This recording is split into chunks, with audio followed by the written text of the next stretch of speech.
আমি ভালোবেসে অনেকটা ভুল করছি। বিশ্বাসটা এটাই করছি যে তুমি আমাকে কখনো কোনো দিন ছেড়ে যাবে না। আর আজকে তুমি কিনা আমাকে এই স্বপ্ন দেখাইলা, আর ফোন দিলাম দেখি তুমি বললা আমার বিয়ে হয়ে গেছে। আমি তো তোমার মুখ থেকে এটা শুনতে চাই নাই। কি করব বলো, তুমি চলে গেছো, আর কোনো যোগাযোগ নাই। এই যে ভালো, কিন্তু তুমি আমারে এতদিন পর কেন ফোন দিছো? আসলে কি জানো, কাজে ব্যস্ততার কারণে ফোন এতদিন দিতে পারি না। আর দ্বিতীয়ত আমার আশায় তো অল্প দিন হলো, আমি তোমাকে না জানি না বলে আমি চলে আসছি প্রবাসে। এটা কিন্তু হয়তো তুমি তুমি কি জানো এই অল্প দিনে কত কিছু ঘটে গেছে? কত কিছু ঘটে গেছে মানে বুঝলাম না, কি এমন ঘটনা ঘটেছে তুমি আমাকে বলো না, ফোন দেওয়া তোমার নেই। অজান্তে আমার বাবা মা আমাকে বিয়ে দিয়ে দিয়েছে, আর আমি এখন একজনের স্ত্রী। এতদিন পর তুমি আগে যদি আমার সাথে যোগাযোগ করতাম, আর এতদিন পর ফোন দিয়েও তো কোনো লাভ হইল না। না, এখন তো আমি একজনের ঘরের স্ত্রী।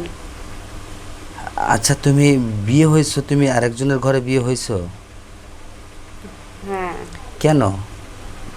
হ্যাঁ, তুমি আমাকে আমার জন্য যোগাযোগ করার চেষ্টা করবা, এটা তো সম্পূর্ণ আমি বুঝতে পারতেছি, কারণ আমি তো বিশ্বাস করছিলাম যে তোমাকে। আর বাবা আমারে জোর কইরা ধইরা বিয়ে দিয়ে দিচ্ছে, আমি তো বিয়েতে রাজি ছিলাম না, আর বিয়ে করতেও চাই নাই। আরে আমার মিথ্যাবাদী! মিথ্যাবাদী বলো না, দেখো। শোনো শোনো শোনো, আমি যদি বিয়ে না করি আর আমি যদি বিয়ে না বসি, কারো কি কোনো ক্ষমতা আছে তুমি বলো? তুমি বিশ্বাস করো, আমারে ভুল বোঝো না। আমি না বলছি, পরে আমারে অনেক মারছে আমার বাবা, আমারে জোর করেই বিয়ে দিয়ে দিয়েছে।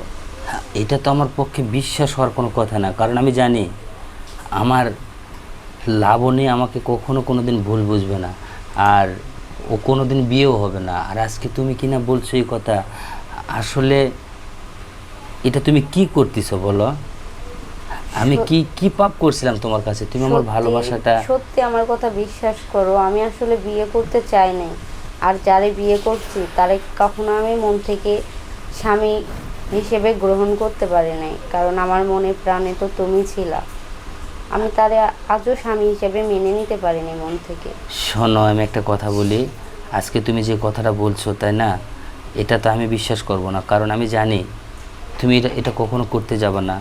আর তুমি কেন এটা বলছো যে তোমার বিয়ে হয়ে গেছে? তুমি আমাকে এই স্বপ্নটা কেন দেখাইলা যে কোনো দিন আমি বিয়ে দেখো, হব না? বিশ্বাস করো, আমি আসলে এটা করতে চাইনি। তোমারে বলতেছি যে আমারে জোর কইরা বিয়ে দিয়ে দিয়েছে। হ্যাঁ, তার কাছে আমার দেহ আছে ঠিক আছে, কিন্তু আমার মন তোমার কাছে আছে, ঠিক আছে? আমি তারে এক মুহূর্তের জন্য স্বামী হিসেবে গ্রহণ, মানে মন থেকে মানতে পারি না। হ্যাঁ, আচ্ছা একটা কথা বলবো, হ্যাঁ, তোমার বিয়ে বলো। কোন গ্রামে হয়েছে, কোথায় হয়েছে? আমি কি যাই কি তোমাকে দেখতে পাবো বলো? এই যে মনোহারপুর গ্রামে, আর ছেলের নাম হলো সাইফুল। সাইফুলের সঙ্গে তোমার বিয়ে হয়েছে? আর হ্যাঁ, মনোহরপুর গ্রাম, ওর বাবার নামটা কি জানো? তালুকদার না? হ্যাঁ, হ্যাঁ, তালুকদার। ও আচ্ছা। হ্যাঁ, ওইটা আমার কে হয় তুমি জানো? কে হয়? আসলে তালুকদার আমার নানা হয়, আর সাইফুল আমার মামা। আর তুমি আমার মামার সঙ্গে বিয়ে হয়েছো, এটা আমি একটা কি বারও বলো জানলাম না। সব? হ্যাঁ, তোমার বিয়ে হয়েছে আমার মামার সঙ্গে, আর আমি জানলাম না, এটা কেমন কথা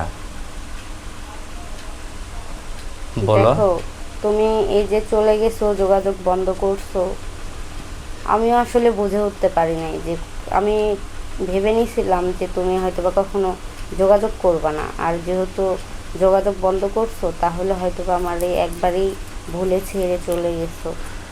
তুমি ভাবলে কি করে আমি তোমাকে ভুলে আমি একবার চিরতরের জন্য চলে যাব? কিন্তু বিশ্বাস করো, আমি আসলে আমার ইচ্ছা মতো কোনো কিছু করিনি। আমারে যা করছে জোর করেই করছে।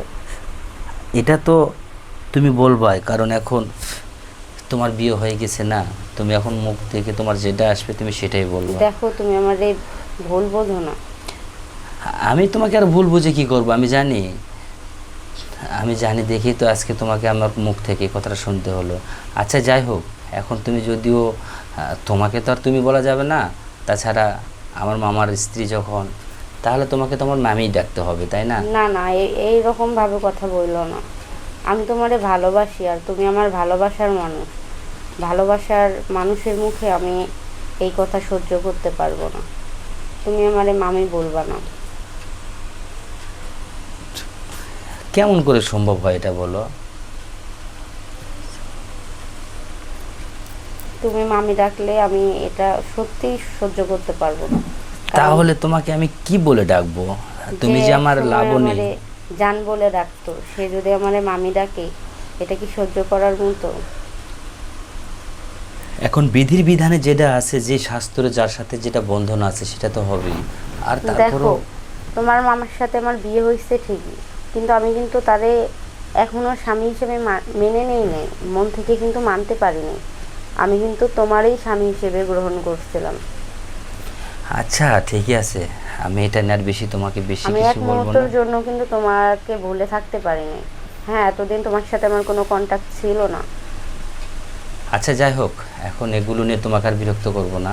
আমি আমার মাথাটা কেমন যেন এতদিন ব্যথা পর করতেছে। ফোন দিছো আর ফোন রেখে দিবা বলছো? তাছাড়া কি করব বলো, আমার প্রচণ্ড মাথা ব্যথা করতেছে। আমি একটু পরে ফোন দিয়ে তোমার সাথে কথা বলবো। হ্যাঁ এখন রাখো প্লিজ লক্ষ্মী, আমি পরে কথা বলবো। হ্যাঁ আর আচ্ছা ঠিক আছে, আল্লাহ হাফিজ।